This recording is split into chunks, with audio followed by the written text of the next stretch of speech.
Is that everything? Okay, we're 35 seconds into this recording. Welcome, everyone. This is the Cinema Rules podcast, episode 9, and it's a little bit different setup.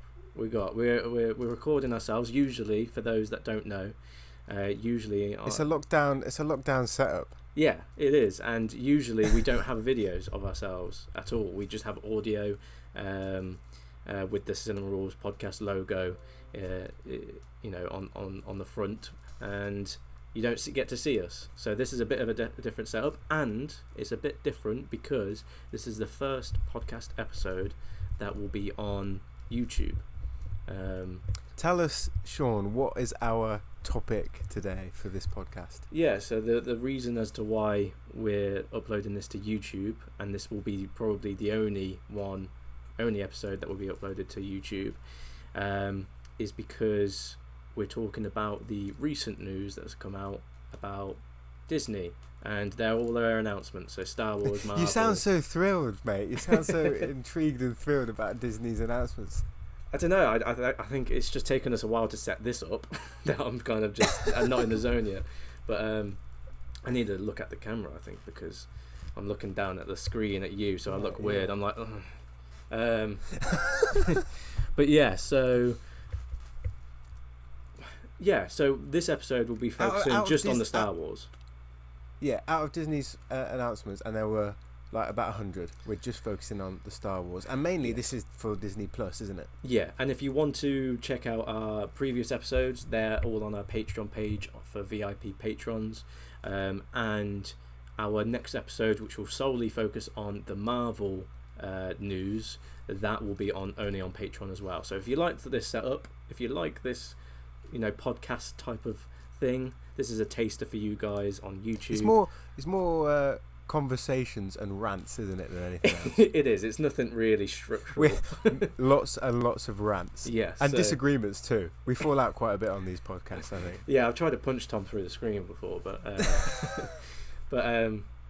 yeah. So if you like this setup, then check out our VIP Patreon, because usually our podcasts are Patreon exclusive content. So, but shall we get started with the first topic? Yeah, go on. Hit me with it. What are we talking about first of all? Which one out of the 20 different ones? Jesus, yeah, there was so many. There's so many, but this is probably one of my most anticipated shows, because most of them were TV shows, weren't there? Yeah. I think there was one Star Wars film announced. There's two films. Two films, sorry, but one, but the rest, sorry, are TV shows. So the most anticipated for me is Obi-Wan Kenobi. Yeah, I knew you would say that. So this is the return of Ewan McGregor in the title role of Obi-Wan Kenobi, isn't it? It is, and the big news about this announcement is not only just Ewan McGregor coming back; it's Hayden Christensen coming back as Darth Vader. See, we've already spoken about this, haven't we, in terms of just general conversation when it was announced. Yeah. It's going to be set between 3 and 4, right? Yes. So as far as we're aware, I think it's 10 or 11 years canon, after Revenge of the Sith. Yeah, so as far as canon is going so far, he's a hermit living on Tatooine looking after Luke Skywalker, isn't he? Or yes. Sort of protecting him, watching him, etc., etc. And you see him in Star Wars Rebels as well. Yeah. So you see a bit of that lifestyle. So he is there. My curiosity or concern is, right, bringing back Hayden Christensen. He's going to be playing Darth Vader. She's come out and said, Deborah Chow, who's the person that's leading or running the show, yes, that they're going to fight. They're going to go toe to toe again. It's the rematch of the century, didn't she say? How the hell is that going to happen without kind of ruining this idea or ruining canon in the way that we see it now? Go on. I don't think it's going to ruin it. I know we've had a brief conversation and you feel that it could taint it and it doesn't make sense, but I think it makes perfect sense, because in no way in the New Hope film, I know they first met and Darth Vader said something like, I haven't felt this since, and then he pauses. This present since, and then he pauses. So that comment, yes, originally meant the end of Revenge of the Sith, but that doesn't mean it can form a new meaning, of their meetup in this new TV show. I see that, but at the same time, I'm thinking, right, doesn't it take away from something special about the scene of them meeting again the first time since their original fight? Doesn't it take something away from this idea of him being a hermit and being this all-powerful Jedi and so on? And it's been so long since they have seen each other. In actual all honesty, I think there's more chance of them doing it in kind of like a Force vision as Obi-Wan Kenobi meditates and gets more in tune with the Force as he progresses on some other kind of mission and he confronts his fears. Maybe he's in this position where he's afraid and in doubting the Force, kind of like the cave scene in Empire Strikes Back. Is that type of thing? Yeah. But then obviously extended to a greater thing. I don't have any problem with Hayden Christensen coming back. It's just the way in which they do it is going to be a lot of people. Key, isn't it, really? I seen on. There's a very mixed feelings about Hayden Christensen coming back because there's on the one side a lot of fans are like he can't act, blah blah blah, all of this, all of that. But then people are saying, but he's going to be in the suit, so it doesn't matter whether he can act. And at the same time, you've got. I mean, that's the thing, isn't it? Why bring Hayden Christensen back if you're going to put him in the suit and get James Earl Jones to do the voice again? But he's getting on a bit as well. The reason why, fan service obviously, but also just knowing that it's Ewan McGregor and Hayden Christensen in that suit is just going to have this feeling. Maybe, and I thought this would be more effective. They're not too much older yet that you can't still have them have flashbacks to their younger. No, and this selves. I think I sent you. I don't know whether you saw it or not. I don't know whether you ghosted me when I sent you a text or a message, but I sent you a video where someone explains how it could all happen. So it necessarily doesn't have to happen in real life. Like you said, it could happen as a vision, but in one of the comics, I don't know which comic it was, but I believe it was like a dream sequence of Ewan McGregor dreaming about that moment on is it Mustafar? Yeah, dreaming about that moment on Mustafar and going through the exact same scene where he's like, I've got the high ground, blah blah blah, but instead of Hayden Christensen, it is Hayden Christensen, but it's him in the Darth Vader suit instead of just him normally. So he's got the high ground and he's talking to Darth Vader, not Hayden Christensen. Yeah, that is quite cool. But instead of Ewan McGregor cutting him up, the Darth Vader chokes him and slams into the ground and kills Ewan McGregor. And that I like that because it's a sign of Darth Vader's growing power and presence in the galaxy, and Ewan McGregor can't do anything about it.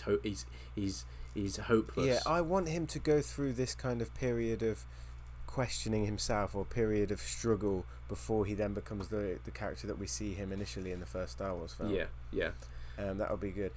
I think this show's actually been postponed to improve the scripts apparently, which I like the sound of. Well, it was postponed because of COVID originally, wasn't it? And they just thought to apparently improve they've the also said scripts. it's postponed to improve the scripts and writing and so on, which is good. You don't just want it. I'm torn because I don't want it set on Tatooine for the whole time because we've got a bit of that in The Mandalorian now. Yeah, you want to see new places, don't you? We've got that period. We've got the bounty hunters. We've had all of that to death now, but at the same time, you got to make it important. It's got to be an important reason for him to leave. Yeah, no, exactly. And I think I remember speaking with you, and you were a bit uncertain about the fact that he's supposed to be on that planet. How can you make a story out of that? And I'm just like, he's been there for how many years? Like 30 years, 20 years. Or something like that. I mean, you can make a story out of it. Mandalorian shows us of course. You can do loads of things in Tatooine and have. Of course, but like he's been on there for 20 years. I'm sure there is some leeway there for having him go away for a week. Do you know what I mean? On different planets. He doesn't have to be on there for that that amount of time. He could contact like Ahsoka Tano and say, can you look after at the Luke same whilst time, I go away. This is going on before Rebels, as far as I'm aware. Before Rebels? Okay. Or a little bit after it. That's the key thing, isn't it? She's doing stuff at that time. The problem is, at the moment, they're bringing out these shows that are in different time periods, and they want everything to line up. The ones in between not 4 and 5. The ones in between 6 and 7. That's the period, I think, where we're going to get our kind of shared kind of mini universe. There's a few of those now. Yeah. That are coming out in that period. Okay. We can talk about those in a sec. But I mean, overall, I'm really excited. I really want the character to come back. And yeah, I love Ewan McGregor. I know some people, like my dad, doesn't really like Ewan McGregor as Obi-Wan Kenobi. He just feels like he's a bit flat with his acting, and his accent that was an issue. I don't think it was an issue with the writing even necessarily of the prequels. It was the direction in a way. You know, notoriously George Lucas often just did one take.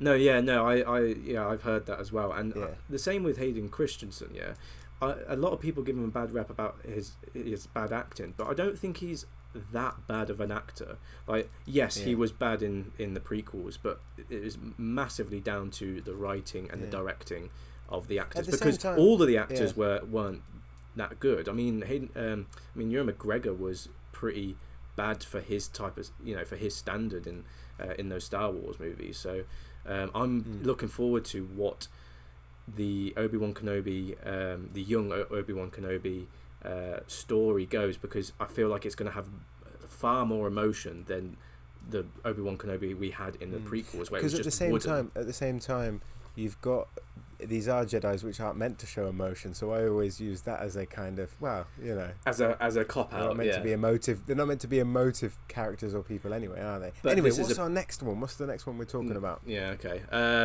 Well, just cut me off, Tom.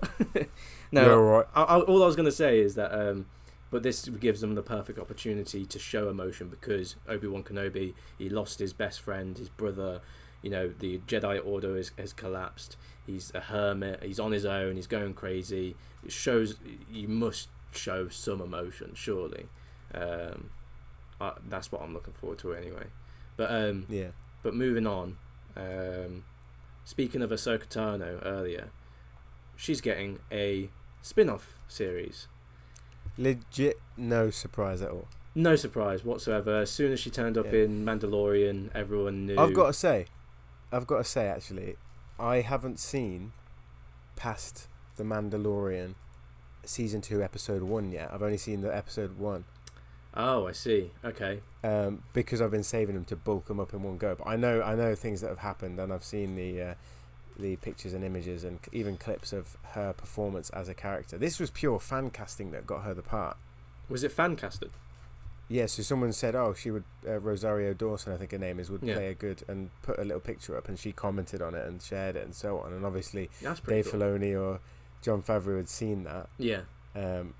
I think that's great, because they clearly listen to fans, Jon Favreau and Dave Filoni. Yeah, but then there's this danger with Star Wars, especially with Disney, is that sometimes they can listen to fans too much, and that's where Rise of Skywalker went wrong. I believe they took a bold move with the Last Jedi. Everyone hated it, so they tried to revert back because the fans hated it, when they should have just stuck to their guns. I think The Last Jedi is a kind of Marmite film. People either love it, absolutely love it, or hate it. Regardless of what you think about it, it does something unique and different with the franchise, which is what it needed. Yeah. Definitely. But to go and reverse that straight away, that's the purely based on the backlash. Very dangerous. So, I mean, they clearly know what they're doing. They're bringing this character in it. My interest really is that you're going to get, this is one of the 3 shows, well, 4 if you believe the rumours that Boba Fett's going to get one as well. Yeah. Along with Rangers of the New Republic and the Mandalorian itself. that are all going to exist at the same time, and there are going to be, and I know it now, there are going to be characters appearing in one, then the other. You're not going to see characters from Island 1. They'll come up in the other. Well, they've already done that. So in Mandalorian, so is it Rangers of the New Order? Did you say? New Republic. Sorry. So there's a character in the Mandalorian that appears that will be in that series. Yeah, and the same Cara with Dune, isn't it? I think. Yeah, the same with Ahsoka Tano. But I completely agree. It will be this type of, when Marvel did those Daredevil, the Iron Fist, the Defenders. Yeah, it will be like that, and it will come to one conclusion, I think. Which is an absolute paradise for fans, but for casual viewers, people are going to be like, "What the hell's happening?" Yeah, I guess so. But I've got no complaints about that. I'm looking forward to Ahsoka Tano because I mean, everyone pretty much knows what that series will be about because there's direct reference to Rebels. And the Rebels TV show in it. So I guess you're going to get the characters like Ezra Bridger and Grand Admiral Thrawn appear. That would be amazing. That would be so cool. Admiral Thrawn, did you say? Yeah. So I would love to see Benedict Cumberbatch play that character. Yeah, some people say that, but the person who plays him in the actual voice actor, is the brother of Mads Mikkelsen, if you know him. Yeah, I know Mads Mikkelsen, but I don't know the brother. His brother is an actual, a proper, successful and good actor as well himself. Yeah. A live action actor. And he actually looks the part as well, so he would be perfect to keep on. Okay. And again, that's fan casting that they'd want to happen. Yeah. There's rumours as well that they're even going to bring back Mace Windu for this one. Like I'll be pissed. I'll be pissed if they do that. Fans would love it.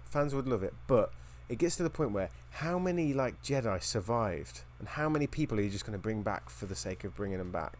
I know. It annoys me, man, because I love fan service.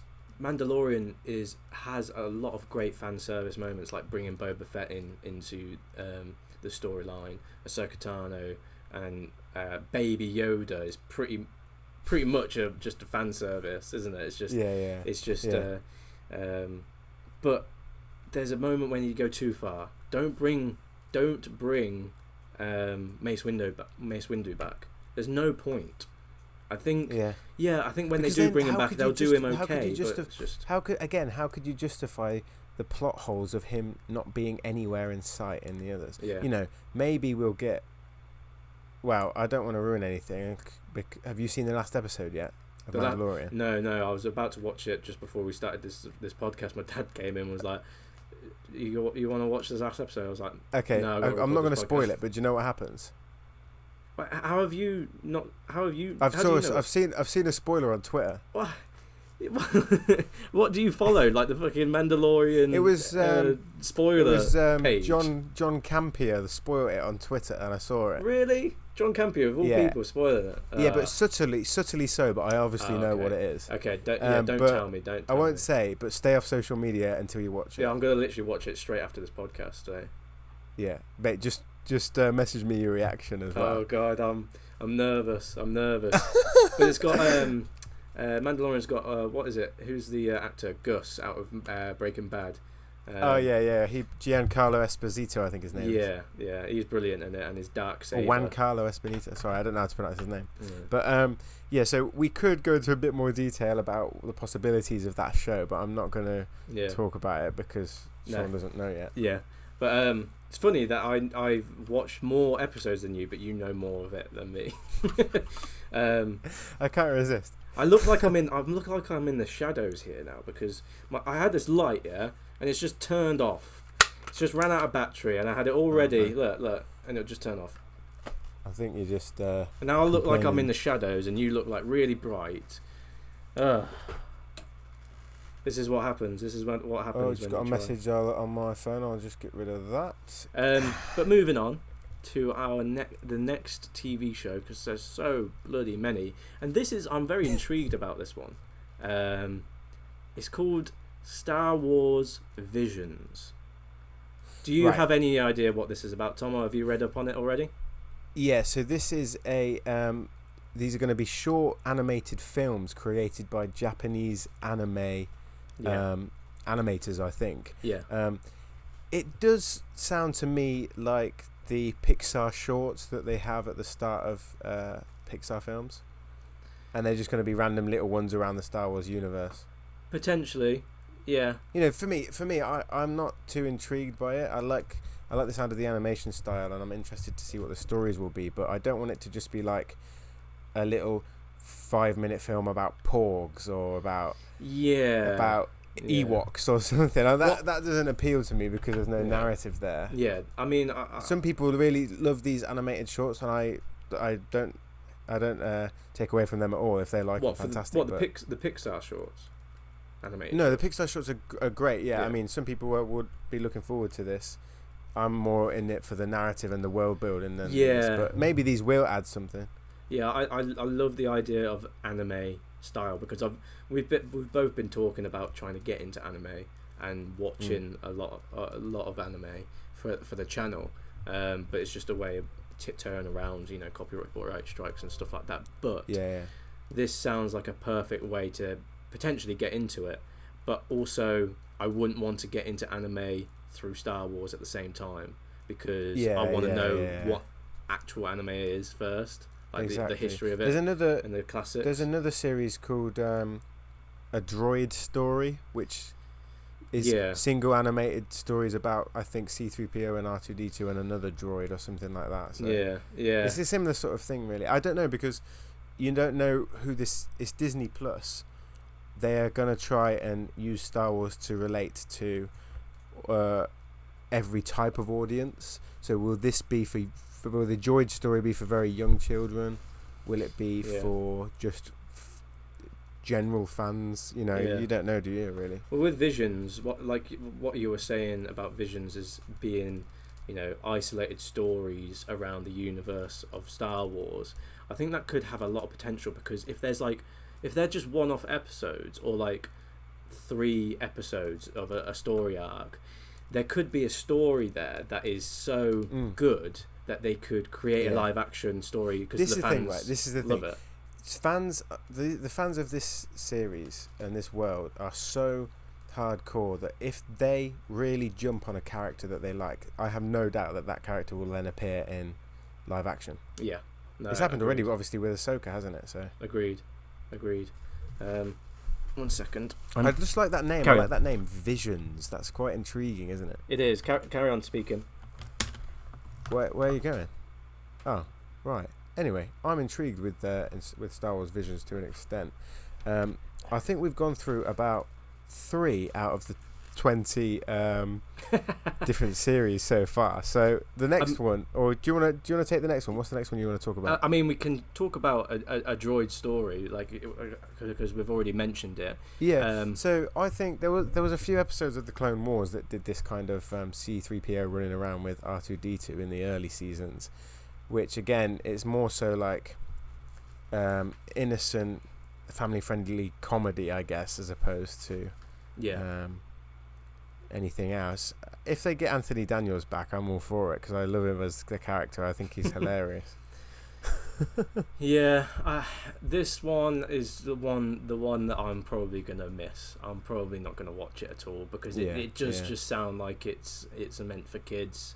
But with that being said, I just hope to God they don't put in anything narratively significant in this TV show, to the point where I feel the need to watch it in order to know. I guess they won't have to do that all the time. I wonder when it's going to be set as well, because one thing about the sequel trilogy that was successful, I think, was the merchandising of these different robots they had. So they had BB-8, obviously, and then they had there was a green and white one, wasn't there, for the last film? Yeah, Dio or something like that, I think. Something like that, yeah.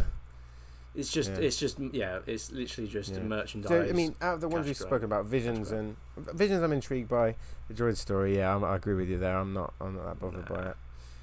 The next one, again, I'm very conflicted about, because they just seem to be pushing out all of these just shows, churning them out, And by the way, Yeah. this is just the first announcement. Apparently, we're supposed to be going to get another announcement next year as well of more TV shows and more films. Yeah. Which just seems like ludicrous if you're asking me, because it's just going to take over people's lives. Just having to try and watch and catch up with everything. I was waiting for the point where we were going to get to the discussion. Is it oversaturated? How much is too much for fans? I mean, some people will say no, nothing's too much. Yeah, I mean, the more the merrier for some people, I guess. For me, I wanted 2 sections of the lore to be covered before the prequels and between 6 and 7. That's what I wanted. Yeah. But the other ones that we've got have been a mix and match, as well as, again, going back to between 3 and 4, which I'm just like, again. What's going between 3 and 4? Obi-Wan Kenobi? So, Obi-Wan Kenobi. Yeah. Andor, the spin-off from Rogue One. Yeah. Which I understand has been in development for ages, but for me, there are better characters to tackle. I like the period of the Rebel Alliance, but we've done it now. We've done it. We have to move away. And he's dead. He's died. He's died. 3 and 4. We know he's dead in the in Rogue One. So yeah, it would be cool to see his different adventures. But we obviously had Solo as well. But with this Cassian Andor one, I'm thinking, yeah, I get people absolutely love the original trilogy. I do as well. But let's move away from it with these other awesome characters that we're getting in the period between 6 and 7. I feel like that's what I wanted to do. I feel like if they needed to feel the or need, before prequels. I think if they felt the need to do more like stories with that Andor character, like isolated stories, like isolated missions, they could have easily just thrown that into Visions and done it as an animated style I think episodic thing. Like you put it well the other day when you said something like, I wouldn't mind all of these series if they're limited.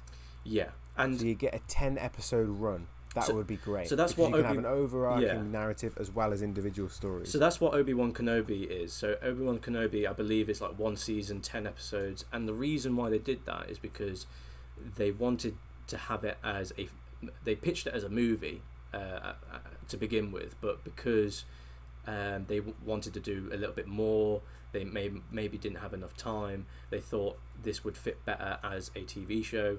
A limited run TV show, 10 episodes, which I love. I love the fact that they're doing that and they're opening their eyes to be like, okay, we can extend this. We don't have to do 3 like a trilogy of movies. I think that's why they probably went wrong with Solo potentially. You're right. They have seen the error of their ways there, because another one of the series has been announced as a limited run, which is the spin-off of Solo, Lando. Yeah. Which so again they are thinking about it. They are thinking about doing these limited runs, but just Cassian Andor needs to be that, or Andor is called now, needs to be that, in my opinion. Yeah, I feel like that too. But with Lando, again, when this was announced, this was another show that I was just like, why do we need this? And I understand. I don't mind it because, I don't mind it, right? Because I said it annoys me having all these shows set in that time period. But I thought Donald Glover was good in Solo as Lando Calrissian. Yeah. But I just wanted, instead of this, I wanted either a sequel to Solo or a limited series with all the bounty hunters in Jabba's palace, and then you can have Lando come in again for another bit. Yeah. See, that's what I wanted. The only reason why I'm excited about Lando is because of Donald Glover, nothing else. It hasn't even been announced that he's coming back. No, I know, that's the thing, and that's what I'm scared about, because if it doesn't come back, then what's the bloody point? What are they playing at? What are they playing at? Because he was probably one of the best things about Solo.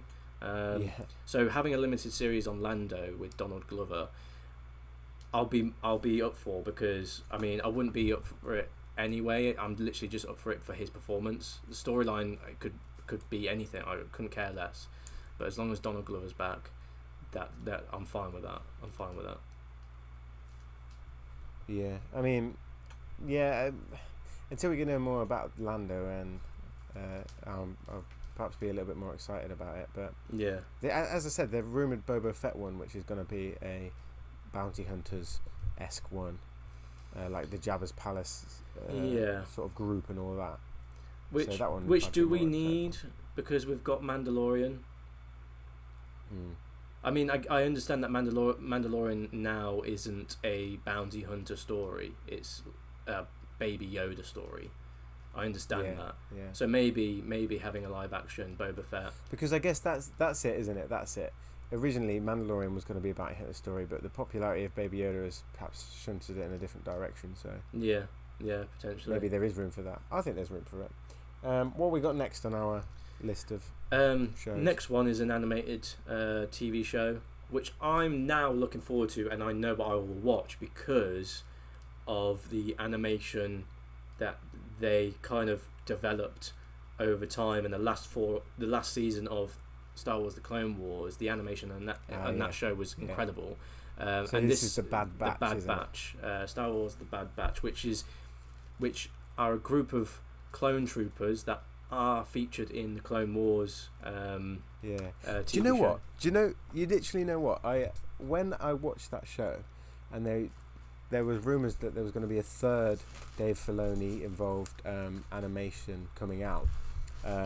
There was the Clone Wars, there was Rebels, and then there was rumours he was going to do another one. And I literally thought that was such a cool group in like 2-3 episode arc. Why not bring them into and follow them? And they actually did. And the little trailer has like the Clone Wars all like rusting over and then changing into the Bad Batch. Did you see the trailer?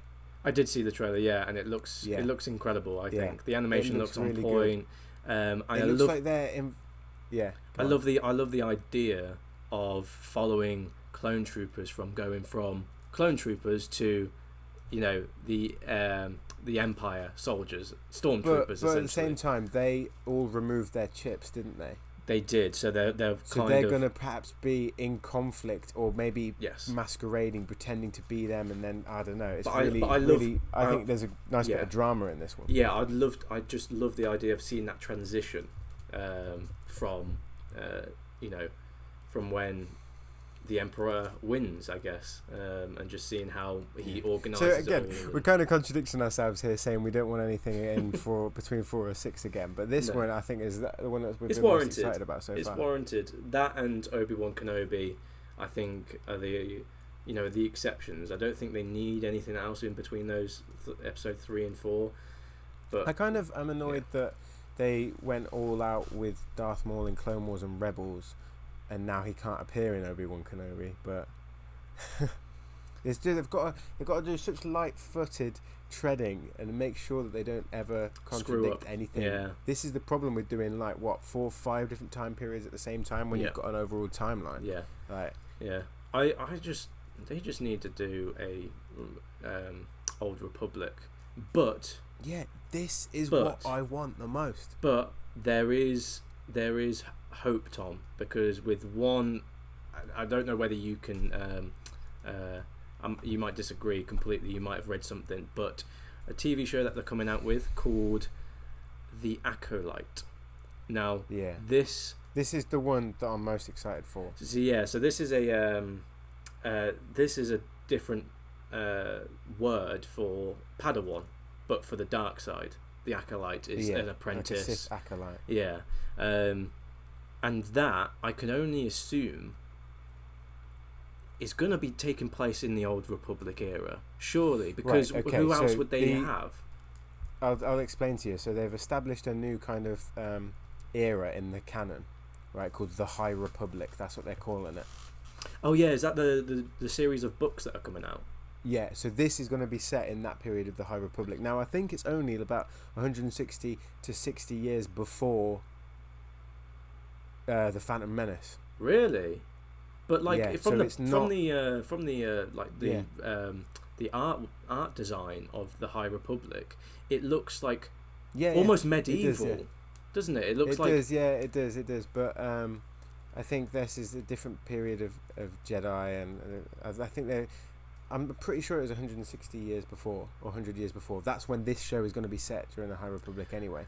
Now, there are theories that this Acolyte could be kind of, they're going for that whole Darth Plagueis, Darth Sidious storyline.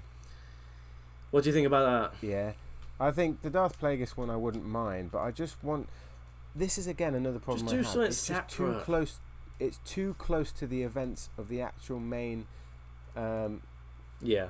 main series of films that it will inevitably get tied in some way or another. Do you know? Either Do you know Yoda's gonna why? be in it because he's either like young Yoda's gonna be in it, or Yeah. Coruscant's gonna be. Yeah, in this it, is and the this is Jedi the there. thing. It's going to be like Yeah. the Fantastic Beasts from the Harry Potter series, where Yeah, and where I don't want they that. need Yeah. they feel the need to have references to the original series. So like the young Although Dumbledore or something, or the young my Yoda.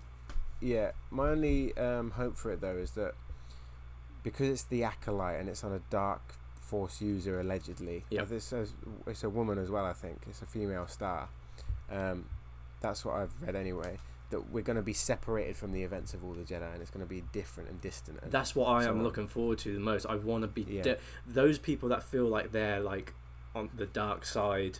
They root for that side rather than the Jedi. This is the perfect, and this has never been done before in the Star Wars universe. This is the perfect show for them.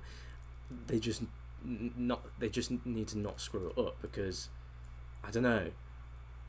You're right with the analogy of Fantastic Beasts and like almost shoehorning things in. Yeah, just references. I know it's just fan service, and that is the fan service when it goes too far. I won't lie. Like if they have like a young Yoda, or they make reference to a young Darth Sidious, I'll be all over that. I'll be like, oh my god, and it's just going to be fan service that everyone's going to enjoy. But they need to be confident in their own ability to start new stories completely separate to that. I think it's a fear, isn't it? It's almost a fear. Yeah. Like they want to appeal to the audiences and so on. You know what? You said the Old Republic. What, like 1,000 years before, 3,000 years before, you can set an amazing storyline, like Knights of the Old Republic with Darth Revan when he falls to the dark side, and have all the war between like hundreds of Sith and hundreds of Jedi. Imagine that on the screen. It would be incredible, and you see this in cinematic videos in the video games, don't you? In the Old Republic video game, you see the cinematic cutscenes, and they're just incredible. They're incredible. They're movies on their own. The Old Republic. I don't understand why they haven't done that yet. I just want to segue onto one of the films from this, because Taika Waititi has got a film coming out, and it said it's coming out, a Star Wars film, in 2025. That is true. I haven't got a visual. Yeah. To cut to. That's fine. That's fine. If you check out the announcement that Kathleen Kennedy did, she's got a picture in the background, which someone has looked at in all of its depth and traced back to a book, an old Star Wars book. This kind of weird, like diamond shape that looks like a spacecraft in the background, and the book is about the origin of the Jedi. Okay. That this is taken from. So the rumor is that his series of films is going to take the form of really, really Old Republic, and I really hope it does. I said series, but I think it's just a one-off film to begin with. Okay, that's cool. But yeah, that's cool. I love Taika Waititi. He's one of the best directors going at the moment. He's got he's comedic in his approach. He's a brilliant director. He is. Yeah, I can't. Whatever he does. Do you know what? I think he is comedic, and we've complained on these podcasts before about how the Marvel films can be over comedic, but the way that he does it is funny. Maybe that's just a different sense of humour that we've got. But your screen's gone black, my old friend. Apologise to everyone watching for some reason. I'm going to carry on speaking anyway. But yeah, so Taika Waititi he's done Jojo Rabbit, he's done Thor Ragnarok, he's done Hunt for the Wilder People, I think it's called, isn't it? Yes, Hunt for the Wilder People. Yeah. I'm interested to see what he does. What We Do in the Shadows as well. great. Oh, that was a great film. Did he direct that? Yeah. Yeah, he did. Yeah, he wrote it as well, film. I believe. But that's again, I'm looking forward to that because it's set in a different era. Yeah, no, I agree. Well, allegedly, so. But the other movie that they've announced as well is called Rogue Squadron. Star Wars Rogue Squadron. Yeah. Now, I'm not excited. That was my impression. I know everyone's raving about the director, who directed Patty Jenkins. She did Wonder Woman. Yeah, Wonder Woman. Wonder Woman my opinions of Wonder Woman, it's okay. You know, you know, everyone knows my opinion about the DC universe. I think it's trash. So it's almost like Wonder Woman is finding you don't mean a pebble. the comic universe, do you? You mean the actual like cinematic universe? Yeah, the cinematic universe. Sorry, yeah, I do like Batman and and the Joker and all that, and Superman and everything. But their cinematic universe I hate, because, I mean, if I could describe the Wonder Woman, it's like finding a stone in a pile of shit. It's like, it's not shit, but it's still a stone. You know, it's still not a diamond. I remember enjoying the film, having a good time with it, but I've never had the urge to watch it again. No, exactly. It's almost forgettable for me. So yeah, maybe 1984 is going to be better. With 1984, man, it just looks like they're just trying their best to get audiences to flee to watch it just because of the era it's set in. They're like, how can we get more people to watch this? Set it in the 80s, because everyone loves the 80s, and let's just, you know, pile 80s references at it, and people will be like, that's a good film purely because it's got 80s references in it. Like, there does seem to be a trope at the moment. Maybe we can blame Stranger Things for bringing back the 80s in fashion. No, I don't mind the 80s. You know, I don't mind the 80s, but DC, I just don't like the DC cinematic universe. What was I going to say? This, I've heard, is kind of like a spiritual successor to Rogue One, but apparently it's set after Episode 7.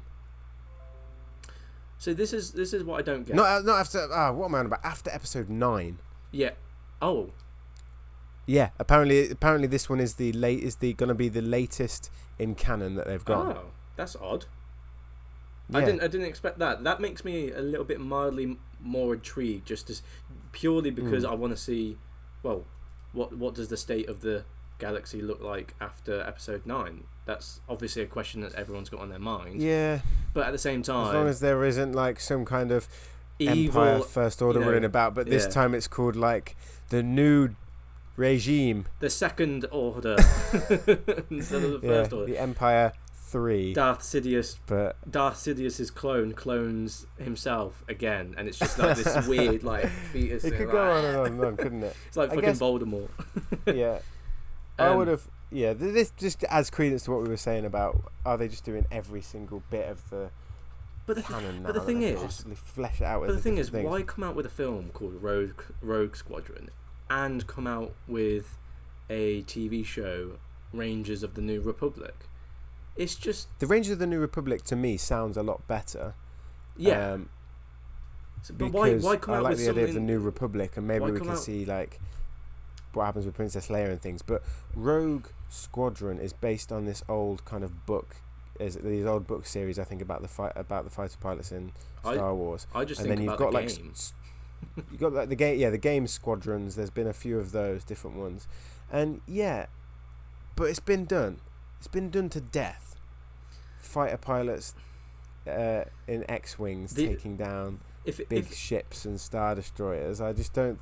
Maybe they can flesh it out a bit more. But the Rangers sounds a lot better, because Rangers to me sounds like a kind of Star Trek-esque thing where they go to different planets and actually see.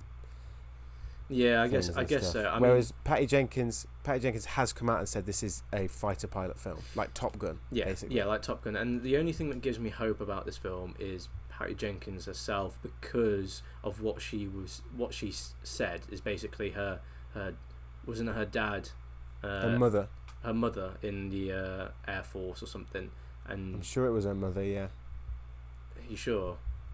Yeah, I think it was. Yeah. Okay, but she's all like, her dream is to create the best fighter pilot film ever made. So that gives me hope, because she's got some passion behind it, and she's she knows what she's talking about. If members of her family are in that type of work, so that's the only thing that gives me hope. But other than that, I'm just still trying to get my head around why they're doing a film and a TV show with very similar concepts.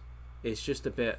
I think they sound similar. I think the names sound similar. I'm way more excited for Rangers of the New Republic, because I think that is the one that's being led by. Let me just have a look at this. So Obi-Wan is being led by Deborah Chow. Ahsoka is being led by the woman who created Russian Doll on Netflix. Yeah, I heard that. And Lando is being led by the guy who created a show called Dear White People. First of all, I'm thinking, why do they keep hiring people that have no experience with sci-fi and action in terms of a genre? But then I guess it's because they have such a love for the franchise, allegedly. Yeah, and I don't really think it's necessarily they need someone in sci-fi or action. I'm glad that they're choosing people that have directed drama. To bring a compelling story to the screen rather than just action. Because anyone can really. I don't know if Russian Doll was that successful, was it? I saw some reviews or on dramatic. I to be honest with you, I'd never heard of it before they announced that, and I looked at some reviews of the show, and they're just average. So but people are raving about the fact that it's the same. Is Dear White People the one where they have the radio show? I think. I'm not too sure. I'm not familiar. Yeah, again, so maybe we'll have to look into these, but they haven't been too popular. But Rangers of the New Republic is the one that's being led by Dave Filoni, I think, and Jon Favreau. Good. Those two are a match made in heaven. Dave Filoni is. I know Dave Filoni is like the encyclopedia for the human encyclopedia for Star Wars. Like he's almost the second-hand man to. They do have a guy. They do have a guy Lucas. that's like the master of lore, don't they? But yeah, I know he's only done animated. He has directed some Mandalorian now. But I think I would replace, if it was up to me, mate. I would replace Kathleen Kennedy with him. Yeah. I guess so. Yeah, I just think that Dave Filoni is good when he's got someone at his side like George Lucas or Favreau. I don't think he is good on his own. I think he needs someone holding his hand, not in the insulting way, because I know he is brilliant and he knows everything about Star Wars. But yeah, a position like Kathleen Kennedy's where he's overlooking everything is probably the best position he could be in. And Kathleen Kennedy just screwed up in that sequel trilogy. Don't know what she was thinking to possess the most popular franchise in the world and not have a plan. I could summarize the whole thing up with one mistake, and the whole sequel franchise. I absolutely love some elements of it, and I don't like others. But the whole mistake, and I spoke to you about this before, I think we mentioned it on the podcast, is that they just didn't write all three in one go. Yeah. They just then bring someone else in to write another, and the problem is you've got people that love the series, want to emulate it because they love it so much, and they end up making the exact same films in a way. Yeah, no, agreed. But yeah, agreed. I mean, overall so we've talked about the films now, we've talked about all the shows. There was one more that I wanted to talk about and mention, and that was just there's no mention at all of Rian Johnson's Star Wars trilogy that Lucasfilm did say he was going to do, but they haven't cancelled it. Normally they cancel these things. Like, I don't think the David Benioff and D.B. Weiss ones, the Game of Thrones guys, I think theirs has been cancelled. Good, because they didn't treat their own creation, or not their own creation, but the reason as to why they got the Star Wars job in the first place. They didn't treat that right and ended it well. So good. I'm glad that they got part of the job for it, because they wouldn't care. Yeah. Okay. In the end of the day, it's like every person that's successful in Hollywood, writer or director, is queuing up now to make a film. Yeah. And it will get to the point I read. I think it's 2022. There will not be a single week of the year where there isn't a new episode of a Star Wars show. Yeah, that's a bit. Remember the three? Do you remember though, between the prequels, like the 3-year wait for the next film? Yeah, and even with the how long of the wait was the sequel trilogy? 2 years. It was 2 years, but remember we got one a year because we got Rogue One and Solo. Too much, but man. But the 3-year wait, I think 2 years is a nice time. But the 3-year wait always used to be a time of speculation and just like when it came round to it, and when you saw the film opening night or whenever it was, I just think it's so much more. It was an event. I think I do think we went through a time where we didn't get enough at all.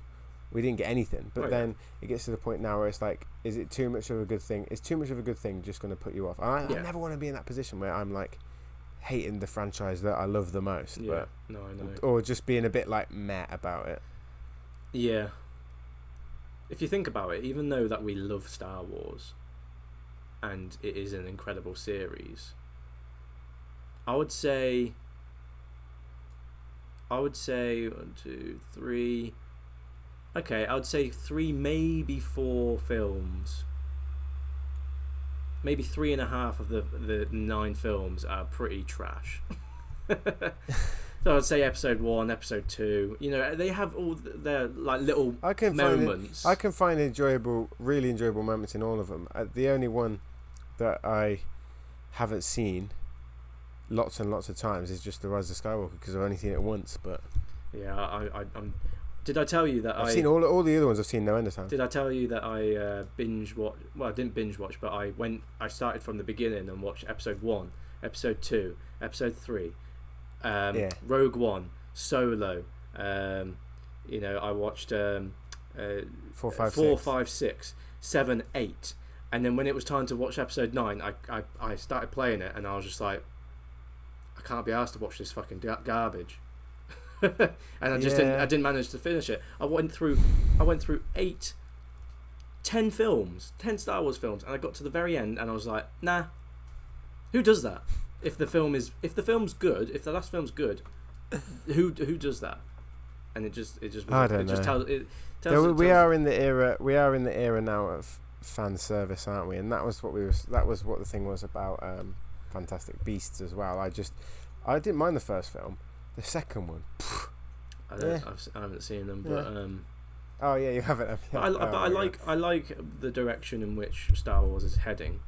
It's just that they need to slow down a little bit. Let me pose a question for you then. Go on then.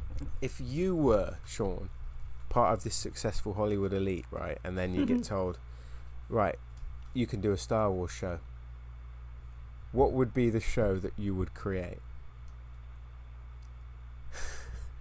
What, out of the ones that are already created, or a show? No. If you had your own idea, if you had got told, any idea that you want, would you do like I'll do Old Republic, Jar Jar and the Gungans or something? No, I'll do Old Republic, 100%. There's no question about it. Old Republic. What that story would be, I don't know, but I know for a fact it would be. It would be. You could easily do it, couldn't you? You could easily set it in a kind of Game of Thrones-esque. Like with betrayal, not families but groups following different people, so you're not just focusing on one character. Something that's like what we're lacking at the moment, kind of an ensemble piece. It doesn't just follow one character, and then you could make it where characters die easily in kind of like Sith and Jedi like battles, not in a gory gruesome way, but in a kind shocking of way. You can't get attached to characters. And then you have one main Jedi, one main Sith, or you have a scoundrel, you have a crew that come together. There's loads. There's just that's exactly would do the same exactly. I think we've kind of touched on everything, but I just wanted to finish with a few Patreon questions. Oh, have we got some? I didn't know we had any today. Yeah, so normally what we do on the podcast is we answer Patreon questions. They comment on the last podcast for questions that they want us to answer in the next podcast. So let's just start off with this one. These won't be Star Wars related. They're just simply just questions. So Bradley Pointer. Good old Bradley. I apologise if I got your name. I pronounced it incorrectly then, but Bradley, one of our patrons, thank you very much for supporting us in that way. But last podcast we talked about our favourite movies, and I said The Social Network, and he says the Social Network is one of his favourite movies too. But what are our thoughts on David Fincher's other movies? Which ones have we seen, and what's our favourite and least favourite? And what are our thoughts on his most recent film, Mank, that's just been released on Netflix? Now, I just want to start off by saying I almost don't see The Social Network as a David Fincher film. Yes, it was directed by him, of course, but that film, The Social Network, wouldn't be the film it is without Aaron Sorkin, the writer. Aaron Sorkin, So and his script writing. I see that film as an Aaron Sorkin film, period. I don't see it as a David Fincher movie. But if I had to pick another one of my favourite David Fincher movies, it would probably just be Fight Club. I know he did 7. Fight Club, I knew you'd say that, yeah. I know he did 7, which I haven't seen, and I know he's done Alien 3, which I learnt recently actually that he did it.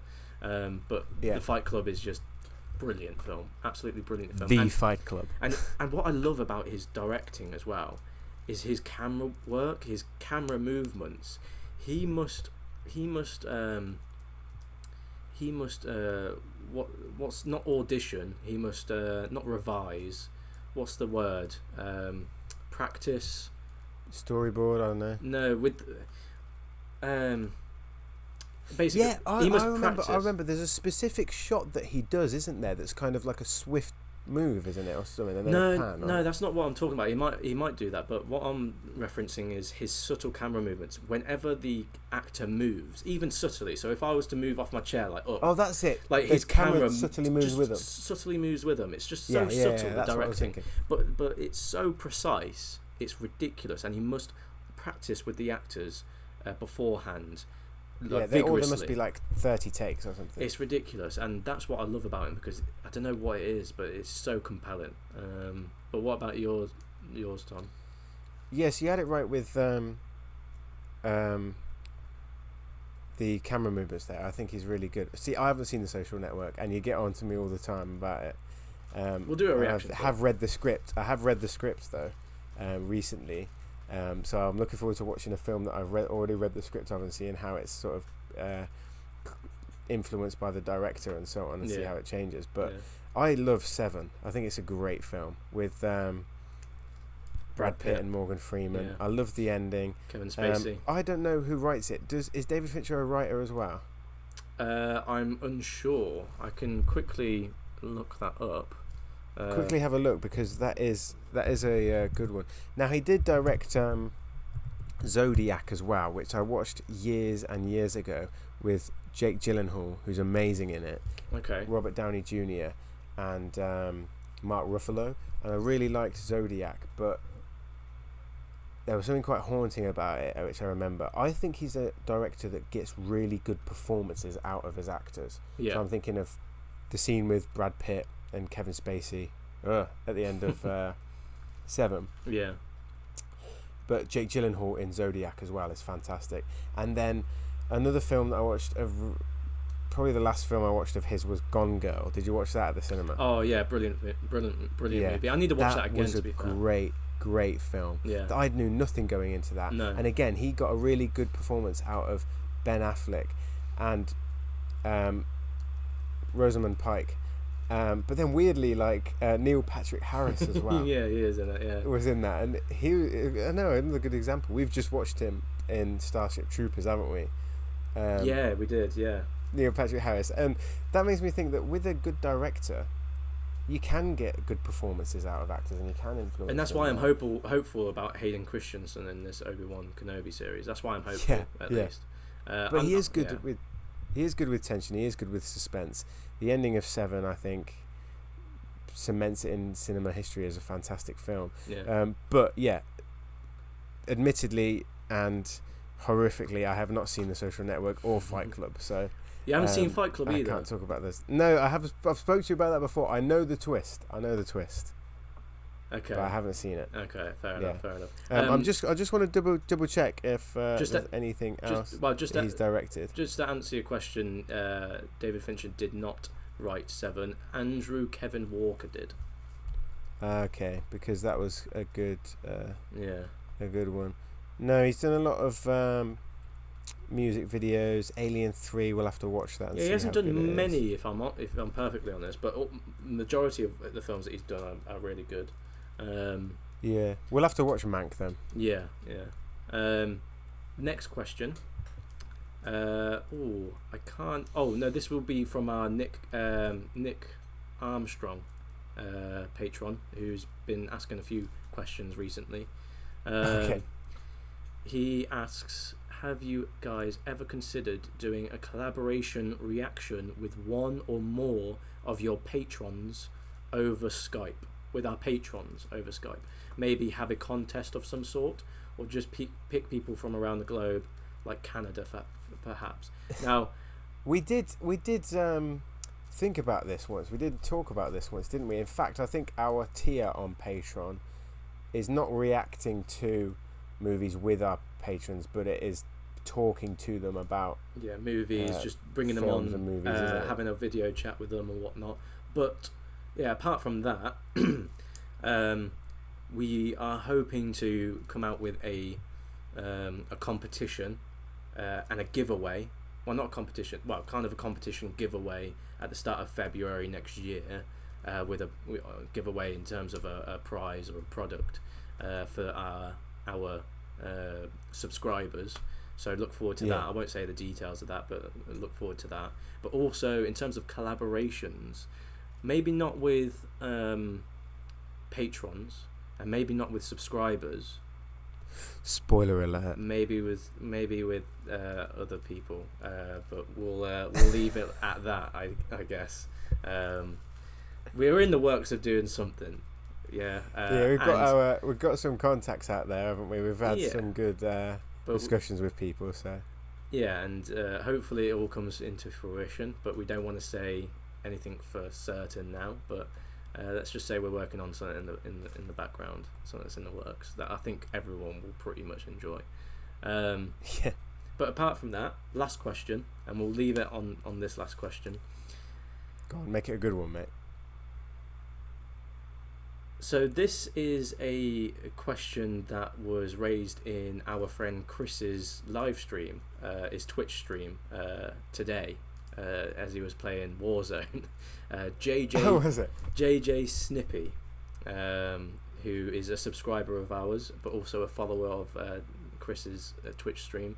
He says, have you guys, Sean and Tom, always wanted to create cinema rules even before the pandemic happened, or did quarantine and lockdown compel you guys to create the channel?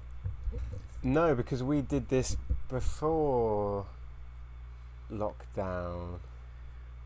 Didn't we? No, we didn't. We started in August. So, well, our first upload was in August. So this was when our lockdown was lifted. Yes. Wasn't it? Yeah. And then we were basically, things went back to normal for a while, didn't it? Until we were getting locked down again like this. Yeah. Now. Can I say one thing?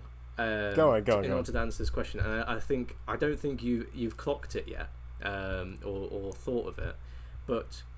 And I did answer him on this stream, by the way, but I just thought it was a good question to put on the podcast.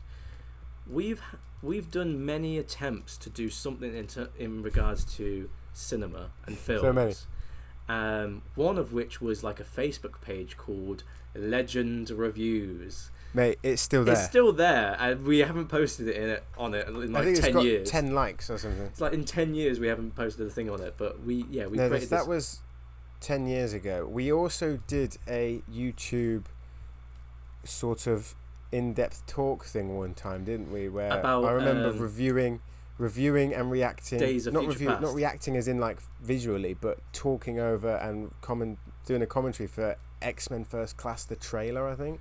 Oh, was it? No, I thought it was. We were talking about we were reviewing Days of Future Past, weren't we? No, I think we were. I'm sure we were. We did that as well. We did that as well. In your we've done loads. We also did yeah. One about Jurassic World when that got announced. We were talking about it wasn't concept art that got leaked. Yeah, it wasn't announced. There was just rumours at the time. It was just rumours that a new Jurassic Park film was going to come out, and it was humans morphed with cyborg dinosaurs, and it was just like ridiculous. Yeah, and there was concept we were like ripping released. It apart, weren't we? But yeah, so stupid as we've had many attempts, surprisingly, to try and create something like this. I guess, and it just kind of just turned into this.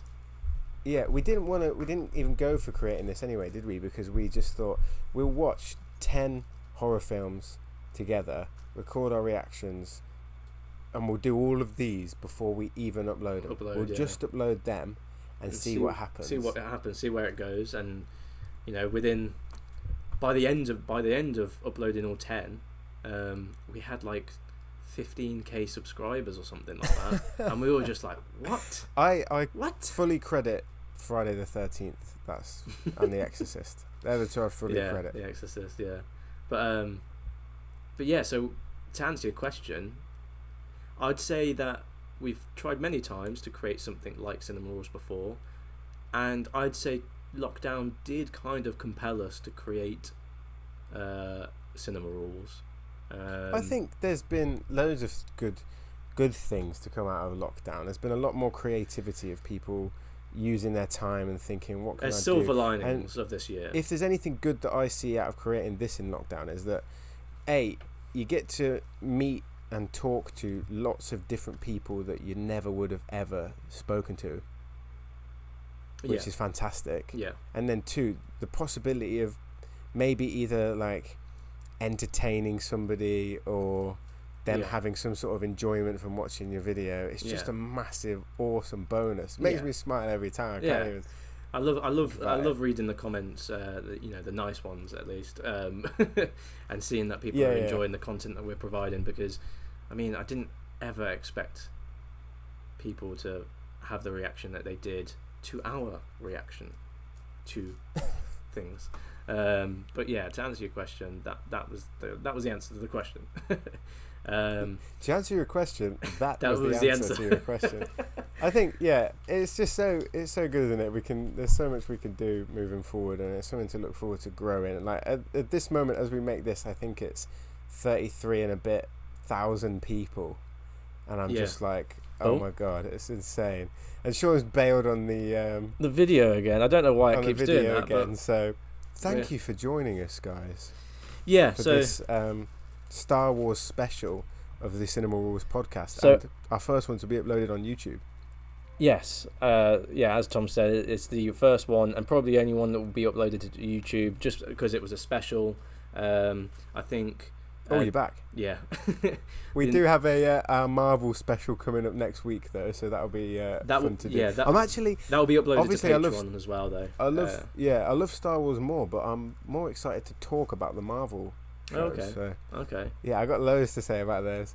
So if you want to check out our other 8 podcast episodes where we just talk about movie news and answer more questions from patrons, check out our Patreon page. And likewise as well, if you've got a question for us that you want us to answer on the old podcast, drop it in the YouTube comments and we'll put it on the next week's episode. Yes, definitely. And if you made it this far, thanks for still listening. You're an hour and 8 minutes in, so thank you for that's about as much company as I can stand with, Sean, so I'll see you next time. Yeah, see you later. Thanks for watching and listening. Cheers. Bye.